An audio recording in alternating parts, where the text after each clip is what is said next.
Hello friends, ये question तुम्हारे board के पेपर में छप चुका है मेरे भाई, गारंटी इस बात की। लेकिन इसके लिए क्वेश्चन तुम्हें आना बहुत इंपॉर्टेंट है, क्योंकि 90% स्टूडेंट इस क्वेश्चन को गलत करके आने वाला है अपने एग्जाम में। तो चलो यार, काफ़ी सिंपल तरीके से इस क्वेश्चन को समझ लेते हैं। यार, अभी तक वीडियो को लाइक नहीं किया तो लाइक कर देना, यदि चैनल को सब्सक्राइब नहीं किया तो सब्सक्राइब भी कर लेना। और यदि दोस्त इस क्वेश्चन को तुम समझ लिए तो तुल्यता या संबंध का कोई भी क्वेश्चन तुमसे पूछा जाएगा, 100% उसे तुम फोड़ दोगे। और ऐसे क्वेश्चन का वेटेज तुम्हारे एग्जाम में 5 नंबर का होता है। और जो स्क्रीन पर तुम्हारे क्वेश्चन दिखाई दे रहा है, इसी क्वेश्चन को हम लोग सॉल्व करने वाले हैं। क्वेश्चन दिया गया कि माना कि संबंध R a comma b such that इसका अंतर 5 का गुणज है। गुणज कहने का मतलब है 5 से कट रहा है संख्या, ठीक ना। अर्थात दोनों का अंतर जो है 5 से कट रहा है। और एक समुच्चय जेड दिया गया जो कि पूर्णांकों के समुच्चय को प्रदर्शित कर रहा है, पर परिभाषित है। तो सिद्ध कीजिए कि जो दिया गया रिलेशन आर है वो एक तुल्यता संबंध है। लेकिन ये तुल्यता संबंध तभी होगा दोस्त जब ये स्वतुल्य, सममित, संक्रामक ये तीनों होगा, तभी ये तुल्यता संबंध होगा। तो इसलिए हम इस संबंध को सबसे पहले तुल्यता स्वतुल्य, सममित और लास्ट में संक्रामक, तो ये तीनों प्रूव कर दिए तो ये ऑटोमेटिक तुल्यता संबंध हो जाएगा। तो चलो इसको सॉल्व करते हैं। तो जेड यहाँ पर एक पूर्णांकों का समुच्चय दिया है और आर को हमने कॉपी कर लिया है जो रिलेशन दिया है, ठीक ना। तो स्वतुल्य के लिए क्या करते हैं कि A comma A belongs to R for every A belongs to Z. और ये हमने कहाँ से लिया है? जेड सेट से लिया है। जेड क्या है? पूर्णांकों का समुच्चय, ठीक ना। बोले तो यदि जेड के प्रत्येक अवयव का स्वयं से संबंधित है तो उसको हम क्या कहेंगे? स्वतुल्य संबंध कहेंगे, ठीक ना। यदि हमारे पास ए कॉमा बी है तो इसका अंतर ए माइनस बी होगा। और जब ए माइनस ए कॉमा ए होगा तो इसका अंतर क्या होगा? ए माइनस ए होगा, अर्थात इक्वल टू में 0।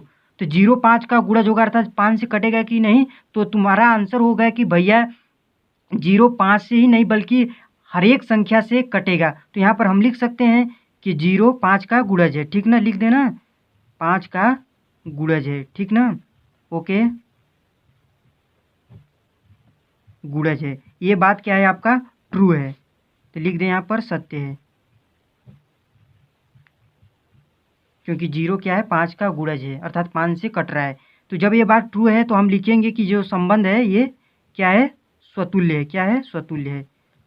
बस इतना ही है मेरे दोस्त स्वतुल्य के लिए, स्वतुल्य। अब चलेंगे नेक्स्ट इसके सममित पर, ठीक ना। सममित के लिए मेरे दोस्त कंडीशन होता है कि A comma B belongs to R implies that, इसको implies that B comma A also belongs to R.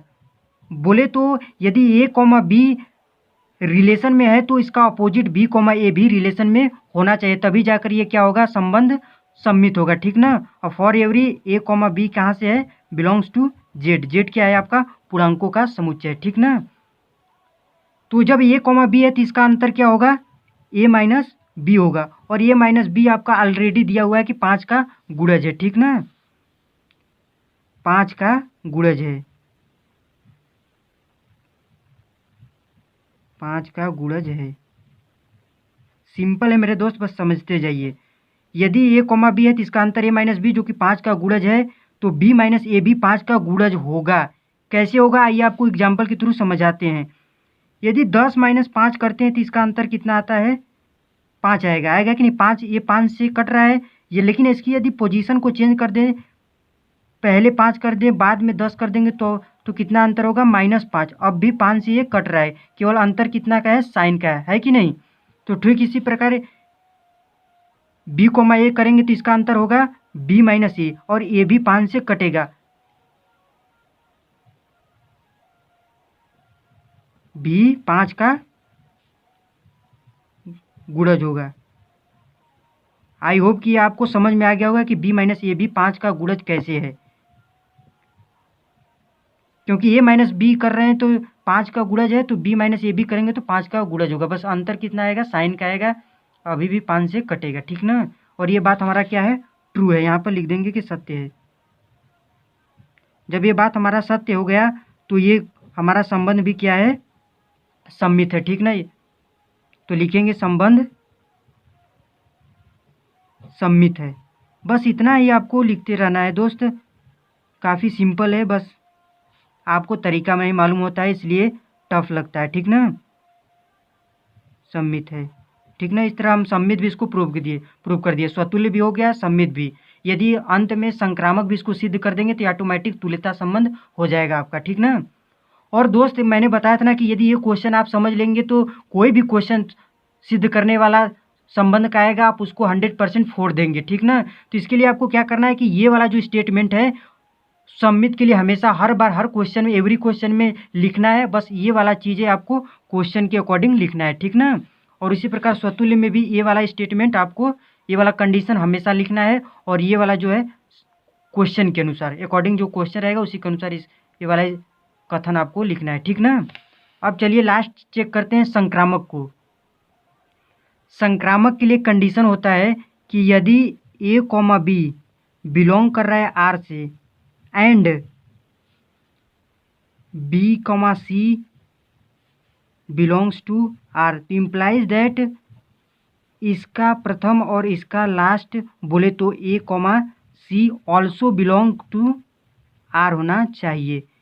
बोले तो यदि ए कॉमा बी रिलेशन में है और बी कॉमा सी भी रिलेशन में है तो A comma C also belong करना चाहिए आर से। और यहाँ पर for every A comma B comma C ये किससे हमने लिया है, बिलोंग्स टू कर रहा है किससे, जेड से, ठीक ना। इसको बिलोंग्स टू पढ़ते हैं, ठीक ना। तो जब हमारे पास ए कॉमा बी होता है तो इसका अंतर कितना हो जाएगा, ए माइनस बी। और ए माइनस बी क्या है, 5 का गुणज है जो कि दिया गया है आपके रिलेशन में, 5 का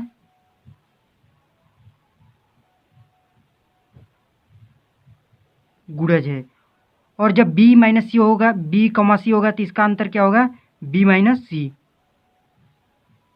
और यहाँ पे लिख दीजिएगा और बी माइनस सी ये भी कर रहा है कि रिलेशन में, अर्थात रिलेशन क्या है, 5 का गुणज होना, 5 का गुणज है। सॉरी फ्रेंड्स, फिर से एक बार समझ लीजिए, यदि ए कॉमा बी है तो इसका अंतर होगा ए माइनस बी जो कि 5 का गुणज है, आपको दिया गया है। और ये भी बोल रहा है कि बी कॉमा सी भी बिलोंग कर रहा है आर से, अर्थात इसका अंतर क्या होगा, बी माइनस सी, ये भी 5 का आपका क्या है, गुणज है। और गुणज मतलब आसान भाषा में बोले तो कटना, ठीक ना, गुणज है। तो हमको सिद्ध करना है कि ए कॉमा सी अर्थात इसका अंतर कितना होगा, ए माइनस सी, ये भी 5 का गुणज है। यदि ये प्रूव कर दिए तो ये संबंध हमारा क्या हो जाएगा, संक्रामक हो जाएगा, ठीक ना। तो एक चीज़ आपको एग्जाम्पल के थ्रू समझाते हैं कि जैसे 10 मान लीजिए 5 से कट रहा है, 5 से कट रहा है कि नहीं कट रहा है, कट रहा है ना। और 20 ये भी 5 से कट रहा है। यदि इन दोनों को जोड़ दे तो कितना हो जाएगा, 30। ये भी इस समय 5 से कट रहा है कि नहीं कट रहा है, कट रहा है ना। तो यही कॉन्सेप्ट यहाँ पर हम लगाने वाले हैं। तो इन दोनों को जो ये ए माइनस बी 5 से कट रहा है और बी माइनस सी भी 5 से कट रहा है, यदि इन दोनों को जोड़ देते हैं तो भी तो 5 से कटेगा, है कि नहीं। A minus B plus B minus C,